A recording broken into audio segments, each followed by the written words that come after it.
자, 이번 시간에는 팔만대장경을 보면서 고려의 기술과 문화를 한번 알아보도록 하겠습니다. 자, 우리가 고려의 건국에 대해서 배울 때 태조 왕건이 불교를 장려했다는 것 이야기했는데 혹시 기억나나요? 자, 고려는 정치 사상으로는 유교를 택했지만 국교, 나라의 종교는 불교를 믿었습니다.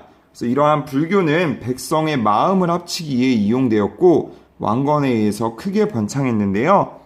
연등회나 팔관회 같은 국가적인 규모의 불교 행사가 있었고, 자, 아들을 열어둔 집안에서는 스님이 되려고 출가한 아들을 하나씩 두었을 정도로 불교는 일상생활과 깊은 관련이 있었는데, 문종의 넷째 아들이 대각국사 의천이 되기도 했습니다.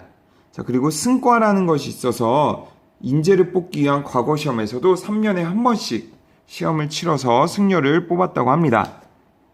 자, 이처럼 불교는 고려의 정신적인 기둥이라고 할 수 있는데요. 자, 고려 사람들은 외적의 침입, 즉 다른 나라가 침입을 해오는 것 같이 큰 일이 생기면 부처의 힘에 의지해서 어려움을 극복하려고 했습니다. 자, 그래서 사람들의 마음을 하나로 모아서 대장경이라는 걸 만들었는데요.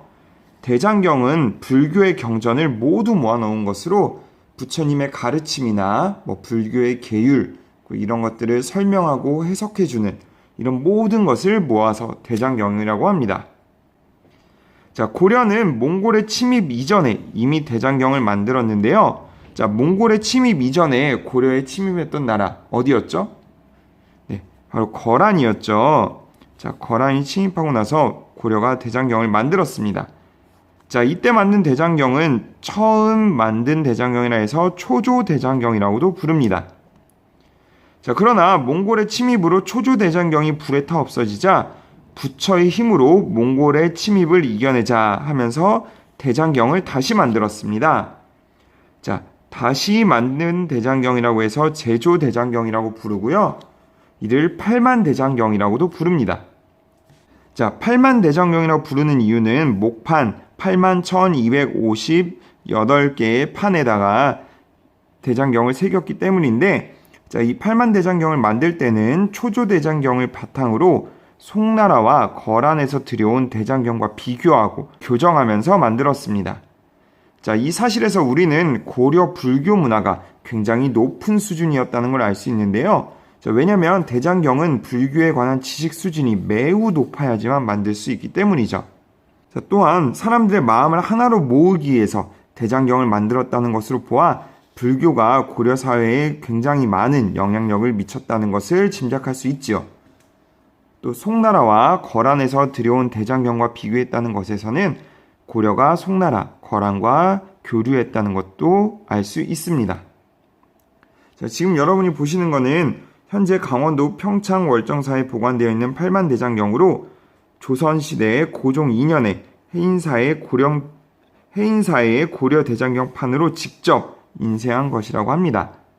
자, 이런 팔만대장경은 지금까지 전해지는 대장경 가운데 가장 완성도가 높다고 하는데요. 자, 어떻게 팔만대장경을 만들었을지 한번 같이 보겠습니다. 자, 이런 팔만대장경 판을 만드는 과정 같이 살펴보겠습니다. 자, 먼저 지리산 같은 곳에서 좋은 나무들을 잘라서 바닷물에 2년간 담궈둡니다. 자, 그리고 나무를 알맞은 크기로 자른 뒤에 소금물에 삶아주는데요. 이렇게 하면 나무가 갈라지거나 비틀어지는 것을 줄일 수 있다고 합니다. 자, 그리고 바람이 잘 드는 그늘에서 1년간 나무를 말려준 후에 일정한 크기로 잘라서 글자를 새깁니다. 자, 그리고 새긴 목판을 한 장씩 찍어내보고 틀린 글자를 골라내야 되는데요. 목판은 중간에 한 글자라도 틀리면 다시 처음부터 다 새겨야 되기 때문에 굉장히 신중하게 조심스럽게 목판을 만들었겠죠. 자, 그래서 틀린 글자가 없다면 귀퉁이를 구리판으로 마감하고 오칠을 해서 보관을 합니다. 지금 여러분이 보시는 것이 합천 해인사에서 보관하고 있는 대장경판인데요. 대장경판은 양면으로 새겨져 있어요. 목판은 81,258판이지만 실제로는 16만 판을 새긴 거와 마찬가지겠죠. 자, 그리고 나무가 뒤틀리는 것을 막으려고 이렇게 귀퉁이를 구리판으로 마감했습니다. 팔만대장경판은 10여 년간 목판 8만여 장에 불경을 새긴 것임에도 글자가 고르고 틀린 글자도 거의 없다고 합니다. 이 사실에서 고려의 목판 제조술, 조각술, 인쇄술 등이 매우 뛰어났음을 알 수 있는데요.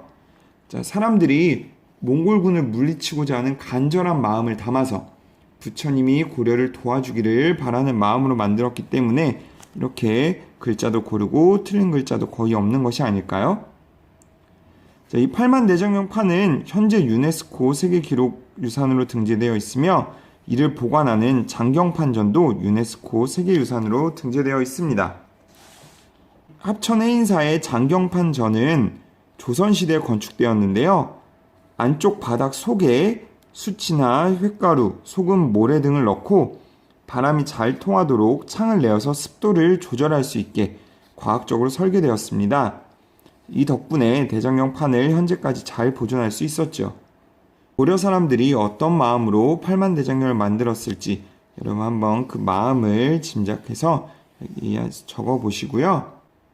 지금까지 팔만대장경을 보며 고려의 기술과 문화를 알아보았습니다. 고려 사람들의 간절함과 노력이 느껴지는 우리 팔만대장경, 이렇게 어렵게 만든 문화유산 더 소중히 하고 지켜야 되겠죠? 자, 좀 더 자세한 내용은 수업 시간에 다시 이야기 나눠보도록 하겠습니다.